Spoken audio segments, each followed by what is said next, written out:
lot.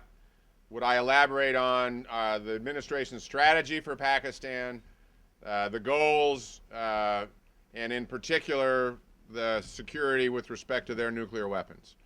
Let me take the last part first. I'm reasonably comfortable that the nuclear weapons are secure. We have invested in that. They've taken significant steps in recent years, so I'm comfortable. It does speak to my biggest concern is if Pakistan gets to a point where it implodes. You've got a country that could be an Islamist, theocratic country with nuclear weapons that could both use them and proliferate them. And in my judgment, one of our goals is to make sure that doesn't happen. That's why the strategy, which is not just Afghanistan or Pakistan, it's really the region, which focuses in al-Qaeda. And as recently as this week and last week, you see Pakistani citizens getting routinely killed by these suicide bombers, and the terrorists who live there bragging about it.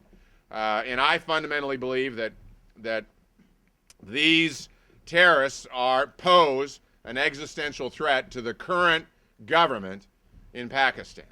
And I see, over the past year or so, I see a broader and broader recognition and acceptance of that, certainly by the military leadership, and that's where I spend most of my time.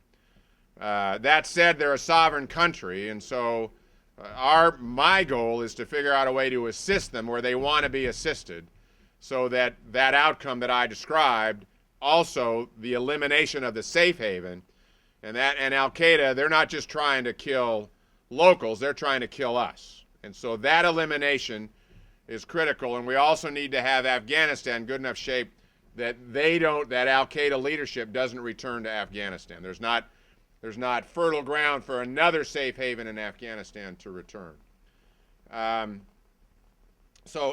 Yet it's that broader strategy with Pakistan, the 5-year program, the non-military needs there, the ability to address the issues that are significant for them as a sovereign country in their western border, in what is arguably an area that hasn't been certainly governed from Islamabad historically, and that is creating the kind of terrorist activity that is killing a lot of Pakistanis.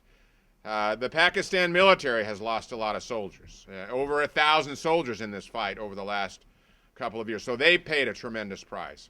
So how can we help train and equip and have a relationship to better address those mutual interests, really with them in the lead because it's their country? That's sort of the Pakistan piece.